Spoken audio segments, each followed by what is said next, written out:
विद्यार्थियों नमस्कार। आप जुड़े हुए हैं आपके अपने यूट्यूब प्लेटफॉर्म जिसका नाम है केमिस्ट्री बाय डी शर्मा और मैं डॉक्टर दीपेंद्र कुमार शर्मा आपका आपके अपने यूट्यूब प्लेटफॉर्म पर स्वागत करता हूं। विद्यार्थियों, इस वीडियो लेक्चर के माध्यम से हम जिस टॉपिक को डिस्कस कर रहे हैं, जिस पेपर की बात कर रहे हैं, वो आपका बीएससी प्रथम वर्ष यानी बीएससी फर्स्ट ईयर का माइनर केमिस्ट्री का पेपर है। और ये जो विशेषकर बात कर रहे हैं मध्य प्रदेश के कॉलेजों में पढ़ने वाले विद्यार्थियों के लिए नई शिक्षा नीति के अनुसार 2025-26 का सीजन और उसके आगे आने वाले सत्रों के लिए यह जो सिलेबस है आपका प्रथम वर्ष का माइनर केमिस्ट्री का, जिसका पेपर सेकंड है, माइनर केमिस्ट्री का पेपर सेकंड जिसका नाम है अप्लाइड केमिस्ट्री यानी अनुपयुक्त रसायन विज्ञान यानी अनुपयुक्त रसायन शास्त्र। इसकी यूनिट नंबर 4 इकाई नंबर 4 जिसका नाम है components of food and their role in the body यानी भोजन के घटक और शरीर में उनकी भूमिका के बारे में हमें पढ़ना होगा। अब इसमें सिलेबस को पहले डिस्कस कर लेते हैं कि इस यूनिट में आपके सिलेबस में क्या क्या दिया हुआ है और फिर सिलेबस के बाद में मैं बात करूंगा आपके साथ में। पहले टॉपिक को डिस्कस करेंगे तो पहला कार्बोहाइड्रेट, इसमें आपको पढ़ना होगा कार्बोहाइड्रेट। कार्बोहाइड्रेट में simple sugar, glucose, fructose and their chemical properties, complex carbohydrate, starch, cellulose and their digestion. उसके बाद आता है प्रोटीन पढ़ना होगा। प्रोटीन में पढ़ना होगा आपको अमीनो एसिड्स। प्रोटीन में पढ़ना होगा amino acids as a building block of proteins, protein structure, primary, secondary and tertiary and the quaternary और denaturation of protein and its application. तीसरा जो टॉपिक दिया हुआ उसमें लिपिड और वसा के बारे में पढ़ना होगा, जिसमें ट्राइग्लिसराइड, फॉस्फोलिपिड्स, कोलेस्ट्रॉल, मोनोसैचुरेटेड और पॉलीसैचुरेटेड फैटी एसिड्स, कोशिका झिल्ली और हार्मोन उत्पादन में वसा की भूमिका। उसके बाद अगला टॉपिक जो आएगा विटामिन, और विटामिन के बाद अगला जो टॉपिक आएगा वो आएगा मिनरल्स। तो ये सिलेबस आपका दिया हुआ है। अब मैं आ गया हूं पहले पार्ट की तरफ आ गया हूं, स्क्रीन पर आपको दिखाई दे रहा है। पहले पार्ट में हम डिस्कस करने वाले BSc first year minor chemistry part 2 यानी पेपर 2 है। पेपर 2 का नाम है अप्लाइड केमिस्ट्री एंड अनुपयुक्त रसायन विज्ञान। इसका यूनिट नंबर 4 का पहला पार्ट जिसमें हम बात करेंगे components of food and their role in the body, ये भोजन के घटक और शरीर में उनकी भूमिका, ये आपके यूनिट का नाम है। और इसमें हम बात करेंगे कार्बोहाइड्रेट का वर्गीकरण, क्लासिफिकेशन ऑफ कार्बोहाइड्रेट्स। और दूसरा टॉपिक पढ़ेंगे हम ग्लूकोज और फ्रुक्टोज के रासायनिक गुण यानी chemical properties of glucose and fructose. तो देर ना करते हुए हम लोग चलते हैं इस टॉपिक को डिस्कस करने की ओर। कार्बोहाइड्रेट किसे कहते हैं, सबसे पहले बात करते हैं व्हाट इज कार्बोहाइड्रेट। तो कार्बोहाइड्रेट कार्बन, नाइट्रोजन और ऑक्सीजन से बने हुए मुख्य पोषक तत्व होते हैं जिन्हें हम मैक्रोन्यूट्रेंट कहते हैं, जो शरीर को ऊर्जा प्रदान करते हैं। और कई खाद्य पदार्थ जैसे अनाज, फल, सब्जियां और चीनी में ये पाए जाते हैं। आगे बात करें तो ये शर्करा यानी शुगर, स्टार्च और फाइबर के रूप में भी अवेलेबल होते हैं, जो ऊर्जा, पाचन और समग्र स्वास्थ्य के लिए आवश्यक होते हैं, जरूरी होता है। कार्बोहाइड्रेट का सामान्य सूत्र होता है CH2ON है, जिसमें CXH2OY भी लिखा जा सकता है। सॉरी।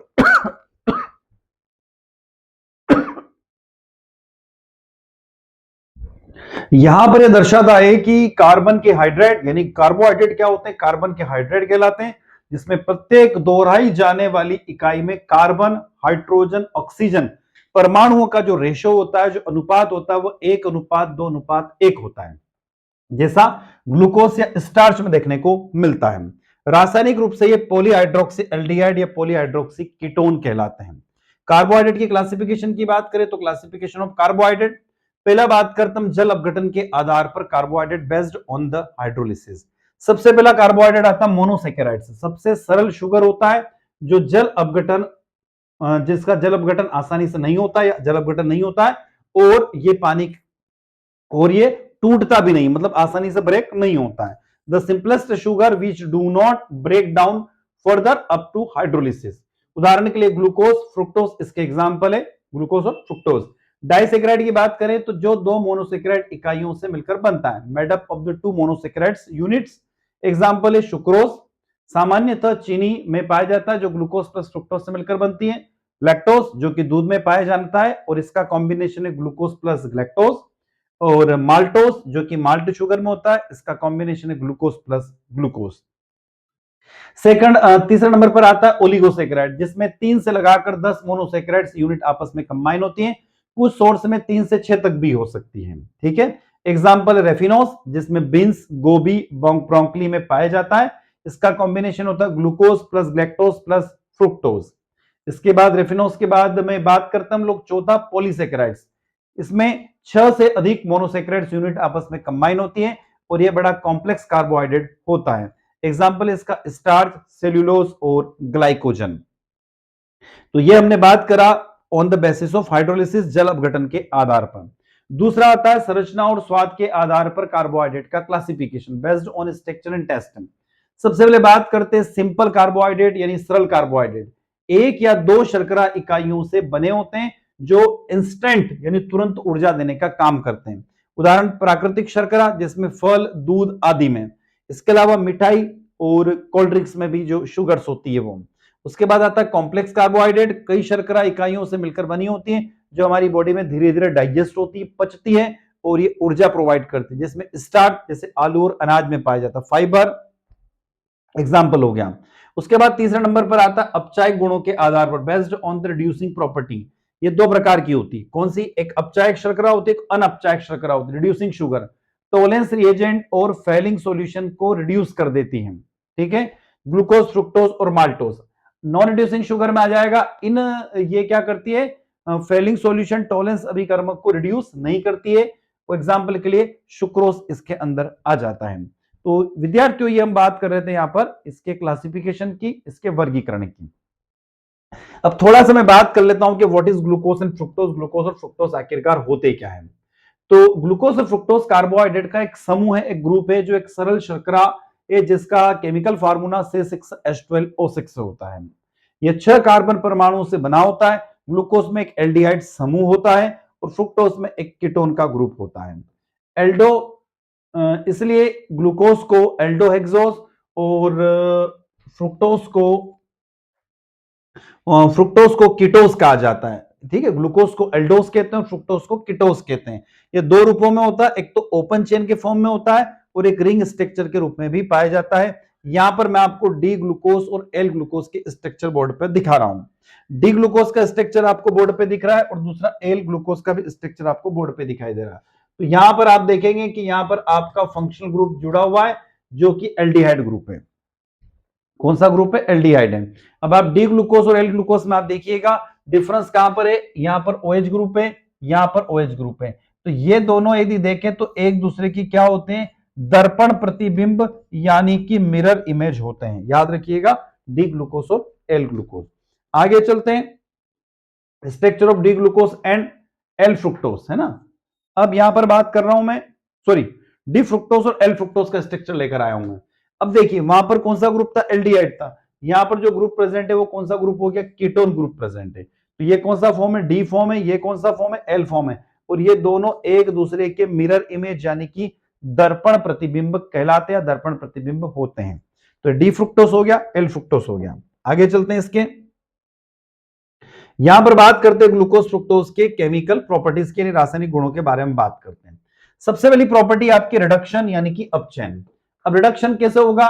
ग्लूकोज और फ्रुक्टोज की केमिकल प्रॉपर्टी की तरफ जा रहे हैं, उसके रासायनिक गुणों को हम लोग समझ रहे हैं। सबसे पहला केमिकल प्रॉपर्टी है रिडक्शन यानी कि अपचयन। सोडियम अमलगम और जल से उपचार करने पर ग्लूकोज सॉर्बिटल या ग्लूकिस्टॉल में अपचयित हो जाता है। Glucose is reduce to the sorbitol और glucitol on treatment with the sodium amalgam, ठीक है। अब देखो यहां पर आ रहा हूं मैं। अब यहां देखिएगा यह आपका ग्लूकोज का मॉलिक्यूल है, इसका रिडक्शन किया NaHG की प्रेजेंस में, तो ग्लूकोज कन्वर्ट हो जाएगा सॉर्बिटॉल में। कैसे कन्वर्ट होता है मैं आपको रिएक्शन समझा देता हूं। यहां पर आपका एल्डिहाइड ग्रुप है, क्लियर है। तो यहां पर ये दो हाइड्रोजन, एक हाइड्रोजन यहां पर आएगा और एक यहां पर आएगा, तो एल्डिहाइड ग्रुप कन्वर्ट हो जाएगा अल्कोहल ग्रुप में कन्वर्ट हो जाता है। तो ग्लूकोज मॉलिक्यूल कन्वर्ट हो गया किसमें? सॉर्बिटॉल में। आगे देखते हैं on reduction with concentrated HI and red phosphorus at 378 kelvin glucose give the mixture of n hexane and two iodohexane. सांद्र के साथ में अपचयन करने पर 373 केल्विन पर ग्लूकोज पर HI और रेड फास्फोरस N-हेक्सेन और 2-आइडोहेक्सेन का मिक्सचर देते हैं। रिएक्शन को देख लेते हैं क्या, ये रही ग्लूकोज की रिएक्शन। तो आप देखेंगे यहां पर ग्लूकोज है, तो ग्लूकोज में क्या हो रहा है? ग्लूकोज की रिएक्शन HI और रेड फास्फोरस से कराते हैं, तो एक तो मिलेगा आपको मॉलिक्यूल N-हेक्सेन का। क्यों? क्योंकि ये जो ग्रुप है ऑक्सीजन है यहां से गायब हो जाते हैं और N-हेक्सेन में कन्वर्ट हो जाता है, और HI के कारण रिएक्शन होने पर 2-आइडोहेक्सेन में कन्वर्ट हो जाता है। उसके बाद आता है रिडक्शन, हम देखेंगे किसका? फ्रुक्टोज का। पहला तो ग्लूकोज का रिडक्शन देखा, फ्रुक्टोज का रिडक्शन। फ्रुक्टोज NaHG और पानी या उत्प्रेरक हाइड्रोजन के साथ अपचयन करने पर सॉर्बिटॉल देता है और मैनिटोल का मिश्रण भी बनाता है। तो देखिए सॉर्बिटॉल और मैनिटोल का मिश्रण यहां पर आपको देखने को मिलेगा। ये आपका फ्रुक्टोज है, फ्रुक्टोज का रिडक्शन किया तो या तो मैनिटोल बनाएगा या फिर सॉर्बिटॉल का फॉर्मेशन हो जाएगा। मैनिटोल सॉर्बिटॉल में आप सिर्फ आप देखोगे ये जो ग्रुप है इसका जो पोजीशन है वो लेफ्ट टू राइट हो रही है, बाकी सेम टू सेम है। ठीक है, तो ये दो हाइड्रोजन है, एक हाइड्रोजन यहां पर आ जाएगा, एक यहां पर आ जाएगा, तो फ्रुक्टोज के रिडक्शन से मैनिटोल या सॉर्बिटॉल बनता है। दूसरे नंबर पर बात करते हैं ऑक्सीकरण। पहले ग्लूकोज का देखेंगे फिर फ्रुक्टोज का देखेंगे। ग्लूकोज, ग्लूकोज का ऑक्सीकरण ब्रोमीन वाटर जैसे हल्के ऑक्सीडाइजिंग एजेंट के साथ ग्लूकोज ग्लूकोनिक एसिड में ऑक्सीकृत हो जाता है। ग्लूकोज का ऑक्सीडेशन किया Br2 और H2O की प्रेजेंस में तो ये कन्वर्ट हो गया ग्लूकोनिक एसिड में, क्योंकि एल्डिहाइड ग्रुप कन्वर्ट हो जाएगा एसिड ग्रुप में। इस अभिक्रिया में केवल CHO ग्रुप ही डिस्टर्ब होता है, बाकी कोई सा ग्रुप डिस्टर्ब नहीं होता है। बात करते हैं नाइट्रिक एसिड जैसा एक मजबूत ऑक्सीडाइजिंग एजेंट दोनों टर्मिनल ग्रुप यानी CH2OH और CHO ग्रुप को ऑक्सीडाइज कर देता है और सैकरिक एसिड या ग्लूकोरिक एसिड में कन्वर्ट कर देता है। तो देखिए यहां पर ग्लूकोज की रिएक्शन करवाई हमने, तो ये वाला ग्रुप भी एसिड में कन्वर्ट होगा, ये वाला ग्रुप भी एसिड में कन्वर्ट होगा। तो आप देखो दो COOH ग्रुप आ गए, इसका नाम हो गया ग्लूकोनिक एसिड। आगे देखिए ग्लूकोज अमोनिकल सिल्वर नाइट्रेट यानी टोलन अभिकर्मक और क्षारीय कॉपर सल्फेट के साथ ग्लूकोनिक एसिड में ऑक्सीकृत हो जाता है।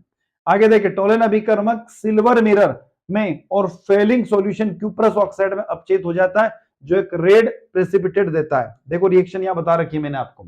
सबसे पहले बात कर रहे हैं टोलेंस रिएजेंट के साथ अभिक्रिया, किसके साथ? टोलेंस अभिकर्मक के साथ अभिक्रिया, और उसके बाद फिर फेलिंग सॉल्यूशन के बाद देखेंगे। तो टोलेंस में देखना, टोलेंस रिएजेंट में ग्लूकोज की अभिक्रिया टोलेंस रिएजेंट के साथ हुई Ag2O के साथ, तो ये CHO ग्रुप जो कन्वर्ट हो जाएगा COOH में और यहाँ पर 2Ag चली जाएगी, इसलिए मिरर सिल्वर मिरर यानी कि रजत दर्पण परीक्षण देता है। कौन देता है? तो ग्लूकोज देता है, याद रखिएगा। फ्रुक्टोज की बात सॉरी फेलिंग सॉल्यूशन की बात कर रहे हैं, तो ये ग्लूकोज लिया, इसकी अभिक्रिया फेलिंग सॉल्यूशन के साथ हुई तो ये वापस ग्लूकोनिक एसिड में कन्वर्ट होगा, COOH ग्रुप आ गया किसकी जगह? एल्डिहाइड की जगह, और ये 2CuO कन्वर्ट हो गया Cu2O में, रेड प्रेसिपिटेट बना देता है। आगे बात करते हैं ये रिएक्शन, मैंने एक शॉर्ट रिएक्शन बता रखी, glucose Fehling solution red precipitate plus gluconic acid, glucose Tollens reagent red precipitate plus gluconic acid में कन्वर्ट हो जाता है। अब ऑक्सीडेशन में बात कर रहा हूं यहां पर फ्रुक्टोज की। फ्रुक्टोज पर ब्रोमीन वाटर जल जैसे हल्के ऑक्सीडाइजिंग एजेंट की कोई क्रिया नहीं होती है, तो भैया इसके लिए क्या करेंगे? तो इसके लिए कोई स्ट्रॉन्ग ऑक्सीडाइजिंग एजेंट लेना पड़ेगा। तो आगे देखो, strong oxidising agent like nitric acid oxidised fructose into mixture of trihydroxy glutaric glycolic and tartaric acids.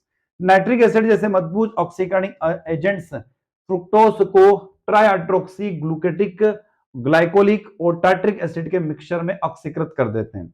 यहां पर हमने फ्रुक्टोज लिया, इसका ऑक्सीडेशन किया, एक मॉलिक्यूल आपका बनेगा ट्राईहाइड्रोक्सी ग्लूकेटिक एसिड, अगला ग्लूकोलिक एसिड और टार्ट्रिक एसिड, इन तीन प्रोडक्ट आपके बन जाते फ्रुक्टोज के ऑक्सीडेशन से। तो फ्रुक्टोज सिंपल ऑक्सीडाइजिंग एजेंट से काम नहीं करता, स्ट्रॉन्ग ऑक्सीडाइजिंग एजेंट फ्रुक्टोज के लिए चाहिए। अन्य कीटोन से भिन्न ये टोलेन रिएजेंट एवं फेलिंग सॉल्यूशन को भी कभी कभी रिड्यूस कर देता है। क्यों? ऐसा इसलिए होता है क्योंकि फ्रुक्टोज के साथ में कुछ पार्टिकल, कुछ ट्रेसेस ग्लूकोज के भी उसमें इंक्लूड हो जाते हैं, मिल जाते हैं, मिक्स हो जाते हैं, इसलिए ऐसा होता है। तो फ्रुक्टोज कभी कभी ट्राईहाइड्रोक्सी ब्यूटेरिक एसिड और ग्लाइकोलिक एसिड में कन्वर्ट हो जाता है। फ्रुक्टोज सिल्वर मिरर के साथ अभिक्रिया करने पर भी यही प्रोडक्ट देता है, ट्राईहाइड्रोक्सी ब्यूटेरिक एसिड और ग्लाइकोलिक एसिड में कन्वर्ट हो जाता है। ये इसलिए होता है, वैसे फ्रुक्टोज अभिक्रिया नहीं दिखाता है, पर ऐसा इसलिए होता है कि ग्लूकोज के साथ में फ्रुक्टोज के कुछ पार्टिकल्स आ जाते हैं, कुछ कण आ जाते हैं, इसलिए रिएक्शन शो करता है। आगे HCN के साथ अभिक्रिया, HCN के साथ अभिक्रिया reaction with hydrogen cyanide, aldehyde की तरह ग्लूकोज हाइड्रोजन साइनाइड से अभिक्रिया करके साइनोहाइड्रिन बनाता है। तो ग्लूकोज HCN के साथ अभिक्रिया करेगा, तो आप ध्यान रखना यहां पर ऑक्सीजन के साथ में एक तो H आ जाएगा और यहां इसके साथ में CN आ जाएगा, तो देखो साइनोहाइड्रिन में कन्वर्ट हो गया। अगला HCN के साथ अभिक्रिया reaction with hydrogen cyanide, fructose hydrogen cyanide के साथ अभिक्रिया करके साइनोहाइड्रिन बनाता है। तो फ्रुक्टोज अभिक्रिया करेगा हाइड्रोजन साइनाइड के साथ, तो वापस क्या करेगा? साइनोहाइड्रिन बना देगा। तो ग्लूकोज भी साइनोहाइड्रिन बनाता है, फ्रुक्टोज भी साइनोहाइड्रिन बनाता है। Reaction with hydroxyl amine, hydroxyl amine के साथ ग्लूकोज जो होता है ग्लूकोज ऑक्सीन बनाता है। ग्लूकोज NH2OH के साथ अभिक्रिया करेगा, तो ग्लूकोज ऑक्सीजन बनाएगा प्लस वाटर मॉलिक्यूल निकलेगा। सेम टू सेम फ्रुक्टोज भी अभिक्रिया दिखाता है, फ्रुक्टोज NH2OH के साथ अभिक्रिया करता है तो फ्रुक्टोज ऑक्सीजन बना देगा। दोनों की अभिक्रिया सेम टू सेम चलती है, ध्यान रखना। उसके बाद रिएक्शन विद हाइड्रोक्सिल ग्रुप के साथ अभिक्रिया, यहां पर देखेंगे एसिडिक एनहाइड्राइड या एसिडिल क्लोराइड के साथ अभिक्रिया करता है। रिएक्शन विद एसिडिक एसिड और acidic chloride, glucose acetyl chloride से एसिडिक एनहाइड्राइड के साथ पेंटा एसिटेट बनाता है। तो ग्लूकोज की अभिक्रिया 5 मॉलिक्यूल एसिडिक एनहाइड्राइड के लिए, तो ये बना देगा ग्लूकोज पेंटा एसिटेट बना देगा और 5 मॉलिक्यूल एसिडिक एसिड के निकल जाएंगे। अब एसिडिलीकरण देखते हैं, एसिडिक एनहाइड्राइड या एसिटाइल क्लोराइड के साथ में फ्रुक्टोज पेंटा एसिटेट बनाता है। तो देखो ये फ्रुक्टोज की अभिक्रिया, फ्रुक्टोज 5 मॉलिक्यूल एसिडिक एसिड के लिए वापस हुई, फ्रुक्टोज पेंटा एसिटेट बनाएगा और 5 मॉलिक्यूल एसिडिक एसिड निकल जाएगा। मतलब glucose fructose same to same reaction दिखाते हैं, कुछ रिएक्शनों को छोड़ दें। मिथाइल अल्कोहल के साथ अभिक्रिया, ग्लूकोज की अभिक्रिया यदि मिथाइल अल्कोहल CH3OH के साथ करोगे तो मिथाइल ग्लूकोसाइड बनता है प्लस वाटर मॉलिक्यूल निकलेगा। और यहां पर फ्रुक्टोज में भी देखिएगा, फ्रुक्टोज में भी सेम टू सेम अभिक्रिया, वापस ये रिएक्शन होगी, मिथाइल फ्रुक्टोसाइड बन जाएगा। वहां ग्लूकोज फ्रुक्टोसाइड था, मिथाइल ग्लूकोसाइड था, मिथाइल फ्रुक्टोसाइड बन गया। और मेटेलिक हाइड्रोक्साइड के साथ अभिक्रिया, ग्लूकोज कैल्शियम हाइड्रोक्साइड के साथ अभिक्रिया करेगा तो कैल्शियम ग्लूकोसाइड बनाएगा। तो फ्रुक्टोज के साथ अभिक्रिया करेगा कैल्शियम हाइड्रोक्साइड तो कैल्शियम फ्रुक्टोज सेट्स बना देगा। तो ये दोनों अभिक्रिया आपको सेम टू सेम स्क्रीन पर दिख रही है, किसकी, ग्लूकोज और फ्रुक्टोज दोनों की। अब आ जाता हूं मेन अभिक्रिया की तरफ, जिसका नाम है फॉर्मेशन ऑफ ओसाजोन और उसकी मैकेनिज्म। ग्लूकोज और फ्रुक्टोज फेनिलहाइड्राजन के साथ अभिक्रिया करके फेनिलहाइड्राजोन बनाते हैं। ग्लूकोज और फ्रुक्टोज फेनिलहाइड्राजोन के 3 इक्विवेलेंट मॉलिक्यूल के साथ अभिक्रिया करके 20 फेनिलहाइड्राजोन बनाते, जिन्हें आमतौर पर ओसाजोन कहा जाता है। अब देखिएगा, डी ग्लूकोज लिया, 3 मॉलिक्यूल ऑफ आपने लिया फेनिलहाइड्राजन के, ग्लूकोसाजोन बन जाएगा। इसी तरीके से फ्रुक्टोज के आपने फ्रुक्टोज की अभिक्रिया कराई 3 मॉलिक्यूल फेनिलहाइड्राजन के साथ में, तो फ्रुक्टोसाजोन बन जाएगा। अब आते हैं आगे, यहां देखिए डी ग्लूकोज लिया और डी फ्रुक्टोज लिया, डी ग्लूकोज और डी फ्रुक्टोज ये एक ही प्रोडक्ट बनाते हैं, ठीक है, जिसका नाम है ओसाजोन। ध्यान रखिएगा, तो इस रिएक्शन को आप नोट कर लीजिए, स्क्रीनशॉट ले लीजिए, या फिर एक और तरीका मैं आपको बता देता हूं इन रिएक्शनों को प्राप्त करने का, इस पूरे नोट्स को प्राप्त करने का मैं आगे बताता हूं, पहले पढ़ लेते हम लोग। फिनाइल ओसाजोन आसानी से क्रिस्टलाइज हो जाता है और शुगर की पहचान करने के लिए इसका उपयोगी अभिकर्मक भी इस्तेमाल किया जाता है। तो विद्यार्थियों मैं आपको बता रहा था, ये मैकेनिज्म आ जाती है ना, मैकेनिज्म को समझ लेते हैं। ये ग्लूकोज का मॉलिक्यूल है, एक मॉलिक्यूल आपने लिया फेनिलहाइड्राजन का। अब देखिए फेनिलहाइड्राजन का आपने एक मॉलिक्यूल लिया, तो ये जो ऑक्सीजन है इस पर रिएक्शन होती है फेनिलहाइड्राजन की, यहां से O यहां से H2 गया तो माइनस क्या हो जाएगा, H2O हो गया। क्लियर, ये वाला ग्रुप जो है वो इस जगह जाके जुड़ गया, ये देखो, ठीक। अब आगे इसका रीअरेंजमेंट होता है, रीअरेंजमेंट होता है मतलब कि बॉन्ड की शिफ्टिंग होती है। तो जब बॉन्ड की शिफ्टिंग हुई आप देखोगे तो ये बॉन्ड यहां ट्रांसफर होकर आया तो यहां पर आपको डबल बॉन्ड बन गया, ठीक है। थोड़ी देर बाद ये यहां चला जाता है और ये यहां चला जाता है, तो इनके बीच में एक साइक्लिक स्ट्रक्चर डेवलप हो जाता है और इसी स्थिति में C6H5NH और यहां का एक H ये बाहर चला जाता है C6H5NH2 और आपके पास में कैसा मॉलिक्यूल डेवलप हो जाता है, ठीक है। यहां पर आता है N, ठीक है, आगे देखते हैं, और ये H यहां पर आ जाता है। आगे फिर एक और मॉलिक्यूल लेते हैं, ये मॉलिक्यूल इस ऑक्सीजन के साथ कंबाइन होता है, तो वापस ही H2 और O, H2O निकल गया, ये यहां कंबाइन हो गया। तो तीसरा मॉलिक्यूल जब रिएक्शन करेगा तो ये आपका बन जाएगा क्या, ओसाजोन का फॉर्मेशन कर लेता है, ग्लूकोसाजोन। इसी तरीके से फ्रुक्टोज के साथ भी सेम टू सेम रिएक्शन, ये मैकेनिज्म हम बता रहे हैं।